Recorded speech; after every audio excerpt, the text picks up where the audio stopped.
बेटा बाप को एक अनाथ आश्रम छोड़ने आया था। साथ में बाप के सारे कपड़े और कुछ ज़रूरी सामान का बैग भी लाया था।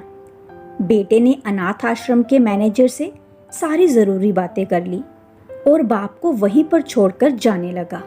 बेटा अभी आश्रम के बाहर निकला ही था कि उसका फ़ोन बजा।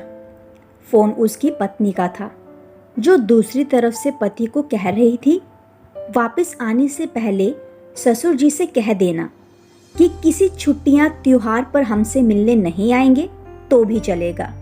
आप वहीं पर खुशी से रहिए और हमें भी यहाँ सुख से जीने दीजिए। फोन रखकर बेटा वापस अनाथ आश्रम में जाता है। बेटे की नज़र अपने बूढ़े पिता पर पड़ती है, जो अनाथ आश्रम के मैनेजर से हंस हंस कर बातें कर रहे थे और काफी खुश भी लग रहे थे।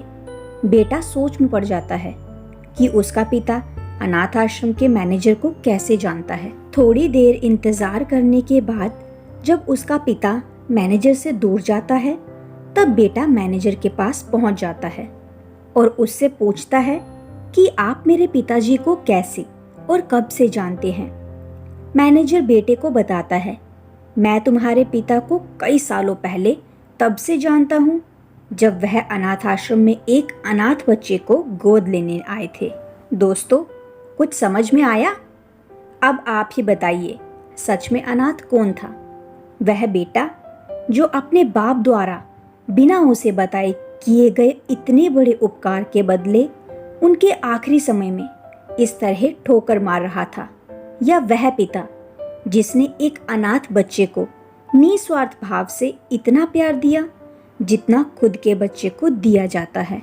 दोस्तों, अपने माता पिता की कदर करना सीखो, क्योंकि आप नहीं जानते होंगे कि उन्होंने आपसे क्या क्या छुपा रखा है, कितने बलिदान, कितने त्याग उन्होंने आपके लिए किए हैं, शायद आप जानते भी नहीं होंगे। तो ये छोटी सी कहानी आपको कैसी लगी, आप कमेंट सेक्शन में ज़रूर बताइए।